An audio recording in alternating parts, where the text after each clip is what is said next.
Praise the Lord. Hello everyone.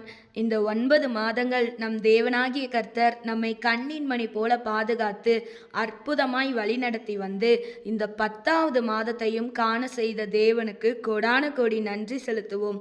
இந்த 9 மாதங்களில் நம்ம கூட இருந்த சில பேர் இப்போ நம்ம கூட இல்லை.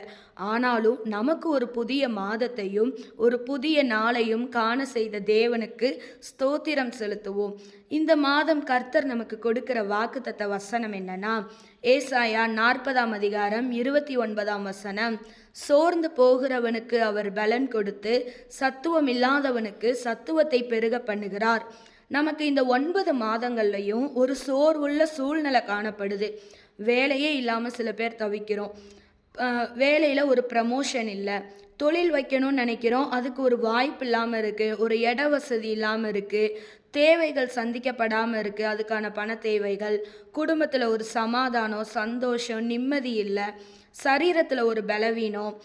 சில பேருக்கு திருமண தடை. நெடுநாட்களாக காத்திருக்கிறேன் திருமணத்துக்காக அப்படின்னு சொல்கிறவங்களுக்கு அதில் ஒரு தடை. குழந்தை பாக்கியம் இல்லாமல் அதில் ஒரு தடை. படிப்பில் நான் படிச்சுட்டே தான் இருக்கேன், ஆனால் எனக்கு வேலை கிடைக்க மாட்டேது. நான் பரீட்சைலாம் எழுதுகிறேன், வேலை கிடைக்கலன்னு அதில் ஒரு தடை. இப்படிப்பட்ட இந்த ஒரு சோர்வின் நிமித்தமாக நம்மளுடைய ஆவிக்குரிய வாழ்க்கையிலையும் நமக்கு ஒரு சோர்வுள்ள ஒரு நேரம் ஏற்படுது.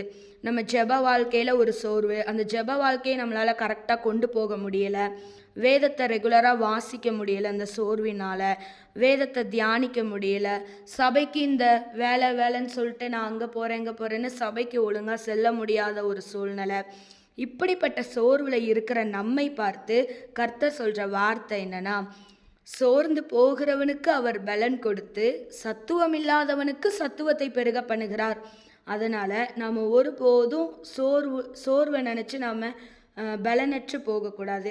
ஏன்னா நம் தேவனாகிய கர்த்தர் இன்றைக்கு நமக்கு மனதளவில் இருக்கிற ஒரு சோர்வையும் உடல் ரீதியாக நமக்கு இருக்கிற சோர்வையும் நீக்கி போட வல்லவராக இருக்கிறார்.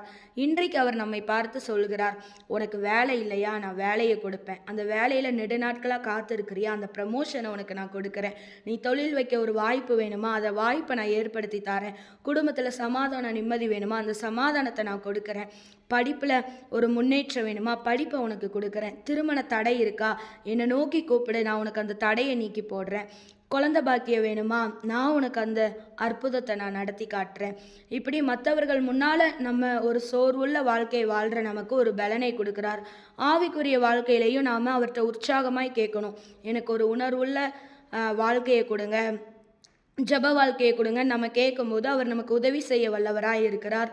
இன்றைக்கு நம்மளை பார்த்து சொல்கிறாரு, இந்த 9 மாதங்கள் இந்த குறைவுள்ள சூழ்நிலை உனக்கு இருந்துச்சுல, இந்த மாதம் நான் உனக்கு ஒரு ஆசீர்வாதமான ஒரு பலனை கொடுக்குறேன்.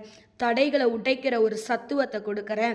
இந்த வாக்குத்தத்த வசனத்தை நாம் இருதயத்தில் விசுவாசித்து வாயினால் அறிக்கை செய்யும் போது தான் நம் தேவனாகிய கர்த்தர் நமக்கு ஒரு புது பலனையும் ஒரு புது சத்துவத்தையும் பெருக செய்கிறார்.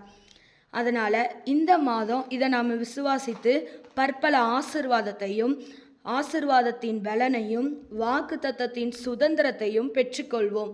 தேவன் தாமே நம் ஒவ்வொருவரையும் ஆசீர்வதிப்பாராக. நன்றி.